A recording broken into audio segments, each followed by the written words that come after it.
Good morning, ladies and gentlemen. Today is Thursday, January 5th, and I am Kenny Polcari, your host of the party. And what are the things that we need to know? Well, look, the eco data remains weak, right? That's what we saw yesterday. The Fed minutes produced nothing new. Rates are on the rise and are going to remain higher for longer. Duh, we already knew that. Oil trades down to $72. Right? It was trading at 80 on Monday, traded 72 yesterday, and then they run with the OPEC plus story again. Gold and treasuries remain stable. The house is in complete disarray. Now the question is it time to move on? And what do we have for dinner tonight? We're going to have the grilled or pan-fried veal chop. You can do it either way in case where you live, it's cold out and you don't want to use a grill. Mortgage apps plunged by 10.3%. ISM manufacturing comes in at 48.4 in contractionary territory. The JOLTS job numbers has 10.458 million jobs available, more than expected, and that suggests that demand for labor remains strong, something the Fed does not want to see. And U.S. auto sales are the worst since 2011. And then we got the Fed minutes, and they were released, and like I told you yesterday, we didn't learn anything new at all. The minutes warned investors about underestimating the Fed's resolve to raise rates and keep them higher for longer, and that not one Fed member supports a rate cut in 2023. Now look, JJ told us that in December. Did you forget? What was interesting was the fact that the Fed is now worried that if rising stock and bond prices spur a stronger economy, that they're going to be forced to raise rates even more. So what JJ is telling the investment community is back off. Stop being so enthusiastic. Now, toss in the fact that Neely Kashkari, who's a Minneapolis Fed Pred, is now a voting member on the FOMC this year, right? And he started his reign by saying that rates need to go up 100 basis points more before he can even think that we've done, right? And stocks did what? Well, the Dow gained 133 points. The S&P rose by 29. The Nasdaq gained 72. The Russell tacked on 22 points, and the transports were far and away the best performer, rising by 230 points or 1.7%, leaving the transports in the lead year to date. They're up 1.7%. The Nasdaq is down 0.1%. In the end, investors remain on the edge as stocks continue to waffle back and forth as they await more policy decisions in the months ahead. Those decisions are going to be driven by the economic data and the earnings and employment guidance that we're about to hear from public companies during the quarterly beauty pageant, otherwise known as earnings. And that begins next week. What will companies say about the next 6 months? How are they planning to deal with the U.S. and global recession? How many companies are going to announce layoffs? What will we learn about the supply chain that we don't already know? What's happening to margins, and what are CFOs saying about 2023 earnings? And what are they going to say about the disaster happening in China? Now, layoffs are picking up steam. Yesterday, Salesforce, right, CRM, announced that they would eliminate 8,000 jobs. And then Amazon told us that they're going to cut 10,000 jobs all this month, right? And then Andy Jassy, Amazon CEO, had to do a do-over after someone on the inside revealed that 10,000 jobs wasn't really the number. The number is more like 18,000 jobs. And they join a host of other tech companies that are slashing and burning employees. And don't forget the coming cuts in the financial services industry that begins in earnest this week. Recall Goldman getting ready to lay off 4,000 people this next 2 weeks. And that's going to begin to show up in the monthly non-farm payroll employment reports beginning next month. Recall that Friday's NFP report is data from December. It's the February report that's going to reflect the January results, and so on and so forth. And then we heard from Gigi. He's now threatening any country that imposes COVID tests on Chinese travelers. Can you believe it? Calling it unacceptable that any country would single them out after they failed miserably in dealing with the virus over the past 2 years. This is from a man who welded doors and windows shut to keep human beings in their homes as they forced a zero COVID narrative. I mean, you can't even make this stuff up. Who would ever believe this, right? In any event, it is what it is. And then we have the ongoing drama in D.C. Kevin McCarthy is failing miserably after not 4, not 5, but 6 rounds of voting. In fact, with every round, he loses a bit more, which says to me and many others, it might be time to move on and talk about someone else. The idea that Kevy is trying to cut deals with the opposition that will weaken his role should be a siren call to stop the madness. Why would voters want a Speaker of the House that does not command his party's respect? Seems simple to me, but ego is a tough thing. But Kevy, let's go. Time to step aside and do what's right for the country. Just ask Johnny Boehner, right? Remember him? September 2015. He's going to tell you how it is. Anyway, eco data today includes the ADP employment data, and that's expected to show an increase of 150,000 jobs. In addition, we're due to get the S&P U.S. Services PMI, and that's expected to come in at 44.4, well in contractionary territory. And why is that important? Because the U.S. economy is a services economy. And so therefore the services PMI is very important. So people pay attention to that. Much of the conversation and speculation is going to be about tomorrow's NFP, the non-farm payroll report. And while it's also expected to show a gain of 180,000 jobs and an unemployment rate of 3.7%, an average hourly, monthly, and yearly earnings of up 0.4 and up 0.5 respectively, it is not the report that I believe is going to set the tone for 2023. Not by any stretch, right? The data, because tomorrow's data is going to be December of 2022 data. Many of the changes, those announced layoffs that are going to affect this report are happening this month. So you need to be patient because the weakness is coming, and that is something that the Fed wants to see. The question is, how weak will it be? And if it's not weak enough, then expect the policy debate to emphasize the need to keep going, which the minutes hinted at yesterday, which means the March pause narrative might just come under fire. But let's see. Okay, oil, which was trading at $80 on Monday, was trading at $72 yesterday afternoon as the economic woes weighed on investor sentiment, the whole demand destruction story that we've been speaking about.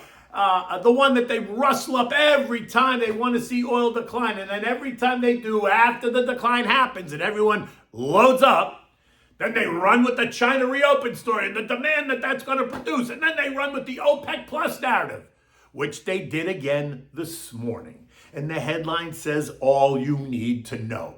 OPEC plus is likely on alert after dramatic oil drop, right? So you know what that means. All this says is the Saudis are likely and ready to make deep cuts to production if crude drops below $70 a barrel. Remember, their favored base rate is $80 a barrel, and their preferred rate is 90 plus. Kavish? Recall that the recent poll of analysts suggested that oil this year in 2023 is going to average about $89.30 a barrel, right? This morning after the OPEC headline, what did oil do? It rallied by 2.2% or $1.60 a barrel. So this morning it's now trading at $74.50. Gold remains in the 1850-1900 range, and it's trading at 1854 this morning after testing as high as 1864. Yesterday we tested 1871, only $23 away from the $1,900 target that I have been suggesting was going to happen. So just sit tight. Treasuries, nothing new to say there. Yields remain elevated, and that's going to pose a headwind for stocks as investors now have an alternative. Recall that the 3-month note is now yielding 4.39%, the 2 years yielding 4.38%. The 10 years yielding 3.7%. And the 12-month CD at your local bank is going to pay you 4.5%, but you will owe federal as well as state and local taxes on any earnings from the CD. And if you need to bail before the 12 months, they're going to hit you with a penalty. Treasuries, on the other hand, are exempt from state and local taxes, and they won't penalize you for early withdrawal. And they are backed by the full faith and security of the U.S. government, if that means anything at all to you in terms of psyche. This morning, U.S. futures are flat. Dow futures are up 20, the S&P is up 4, the Nasdaq's ahead by 20, and the Russell's up 2. That's essentially flat. There's no drama in any of those numbers. Much of the chatter this morning is about the failed House vote, the Fed minutes, as nearly every analyst is dying to tell you what they think, a surge in the Omicron variant across major cities in China, and tomorrow's eco data, right? The non-farm payroll data. European market this morning are also kind of churning in place, right? As investors and asset managers there digest the most recent Fed commentary. Germany reports that exports fell in November, down 0.3% versus the expected gain of plus 0.2. Imports also dropped by 3.3%, much more than the expected decline of 0.5%. At 6:45 this morning, markets across the continent there are trading between down 0.1% and up 0.4%. The S&P closed yesterday at 3852, up 29 points, after trading in a 60-point range during the day. We remain below all three trend lines as the markets attempt to make sense of the rhetoric. The 100-day moving average trend line is in decline, and it's kissing the uptrending 50-day trend moving average trend line on the S&P at 3,900. And this just might prove to be an issue for any sustained advance until we get more clarity on the eco data. Calls for lower do remain the popular narrative, but we know how quick that can change. But I would point out that the Fed minutes from yesterday, it's very clear that they are not pivoting or pausing anytime soon. Slowing the rate of increases and not stopping the increases, just to be clear. And if Neely K has his way, we can expect another 100 basis point increase from here before there's any pause. Now, what's interesting here is that the Fed needs a Fed mouthpiece to test those waters. It has been Jimmy B of St. Louis. But now they might pull a fast one and start using Neely Kashkari, right? Because he's a new voting member and he represents a new voting voice. And we all know how much Neely loves the camera. Like Jimmy Bullitt, they both love the camera. Recall that he was considered deep throat over the last year when he was a non-voting member, the one that leaked the Fed thought to the media, specifically the Journal, and to Goldman, his former employer. Remain alert.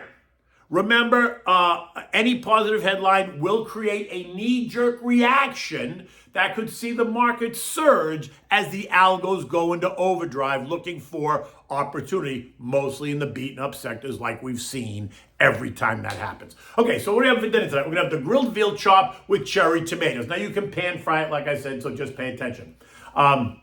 You want to just keep them golden brown on the outside and pink on the inside to have the perfect veal chop when you make this. All right, so for this, you need the veal chops, right? So 4 veal chops. You want them on the bone, about 1.5 inches thick. You want canned cherry tomatoes, sliced garlic cloves, fresh basil chopped, red pepper flakes are optional, but you can certainly use them, salt and pepper, and then naturally you need some olive oil. Now, it's so simple to make, it shouldn't take you any longer than 30 minutes. 30 minutes max.